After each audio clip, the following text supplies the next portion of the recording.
Olá, tudo bem com você? Aqui é a Elaine Maria e esse é o episódio 325 do podcast Coach Diário.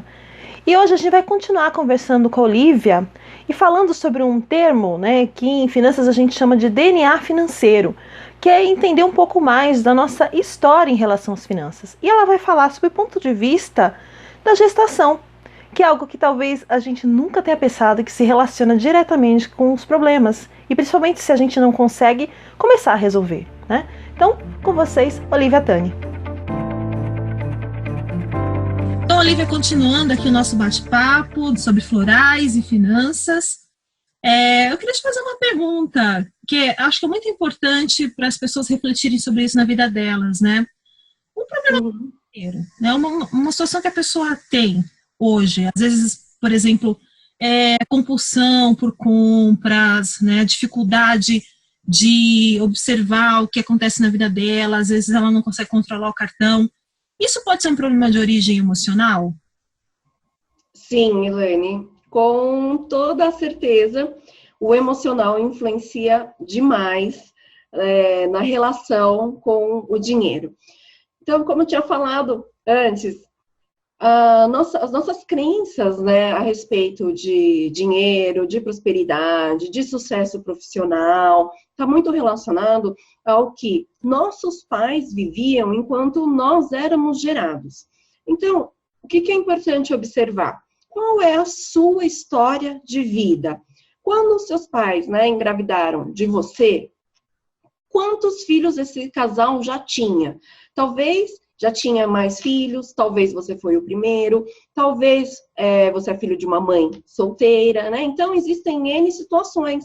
E dependendo da situação em que você veio, a situação especificamente financeira, né, falando, era diferente. Talvez você tenha sido uma gestação planejada, de um casal que queria ter o primeiro filho, então financeiramente eles estão mais preparados. Talvez foi um susto, talvez já tinha muitos, ou enfim, outros filhos na frente.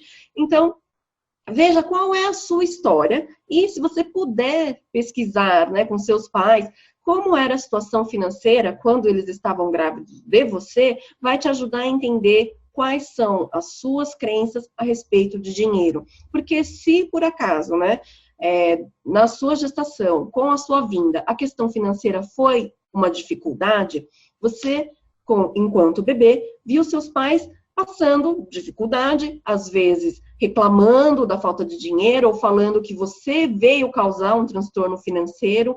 E por mais louco que pareça, o bebê ele está registrando todas as informações que ocorreram desde a gestação.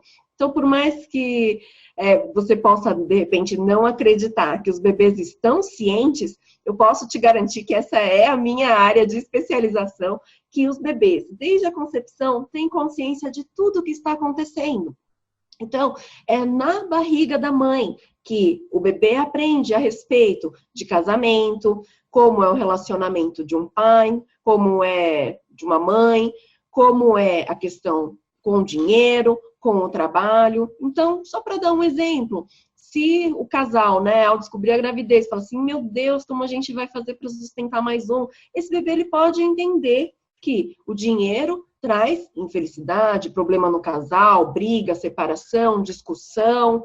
E aí, conforme essa criança vai crescendo e se torna um adulto, ele inconscientemente tem a crença de que dinheiro traz desentendimento entre o casal, dinheiro ele traz a infelicidade, ele causa problema, né? Então, você vai se livrar do dinheiro para não ficar com essa bucha na sua mão.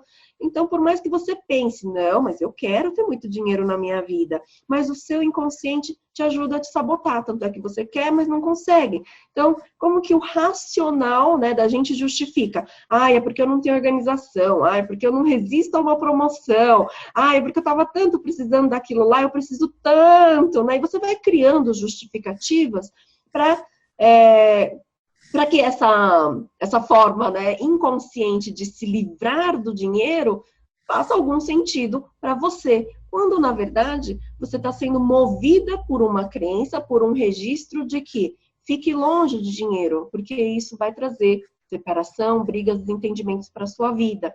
E isso é muito comum quando o casal engravida, né? Porque aí a gente começa a repetir a história dos nossos pais. Então, é importantíssimo ter essa consciência. Se você, sabendo da história, né, de vida, a sua história dos seus pais, enquanto você era bebê, era gerada até mais ou menos 2, 3 anos de vida, você sabe que existia problemas financeiros, minha sugestão seria que você buscasse uma ajuda profissional, uma terapia, que te ajudasse a entender isso, para você poder se libertar dessa história e fazer a sua própria história. Senão, você pode até ganhar mais, mas você vai gastar na mesma proporção, de forma que ao final do mês sempre seja a mesma coisa, ou falte, ou sobre muito pouco. É isso, né, Elaine? Nossa, é perfeito isso que você está falando. Como é importante estar presente para isso, né? Como a gente às vezes não percebe que muitos dos nossos problemas não estão necessariamente na nossa parte consciente, elas estão no nosso inconsciente. Agora, o importante é saber que tem como você lidar com isso, né? Sim, tem sim. Procurar ajuda de pessoas que são especializadas em lidar com essas questões do inconsciente, né? E eu vejo isso como algo fundamental, porque às vezes a pessoa acompanha muitos profissionais que falam sobre finanças, que falam sobre organização, a pessoa lê muito, estuda muito, mas ela não consegue resultado. E aí o problema não é o que ela sabe, mas é justamente o que ela não sabe e sobre ela. Né? Exatamente. Sobre ela que impede ela de resolver esse problema. Né? Exatamente, porque aí ela fica presa numa coisa que é muito mais forte que a informação consciente, que é o registro inconsciente que está dentro dela. Então, na verdade, enquanto não se compreender, se conhecer, a gente nunca, né, consegue se libertar dessas crenças. Então, a grande a chave, né, para a gente conseguir colocar em prática tudo o que a gente sabe, então você já estudou muito, já foi atrás de informação, já fez um monte de coisas e continua na mesma, patinando, é porque a trava está dentro de você, né, na sua história. Então, é o olhar para dentro, porque olhar para fora é muito mais fácil, né, a gente faz muito. E a libertação está em olhar para dentro de nós mesmos. Muito interessante esse tópico, não é verdade? Você já havia pensado sobre isso ou já ouvido alguma coisa? Então, muitas vezes, o problema, né, os problemas que a gente tem não estão naquilo que a gente tem consciência, mas no que a gente desconhece. Por isso que investir em autoconhecimento é tão importante, tá ok? Então, a gente vai continuar com essa conversa amanhã. Eu espero que você tenha gostado do episódio de hoje e eu vejo você no próximo. Até lá!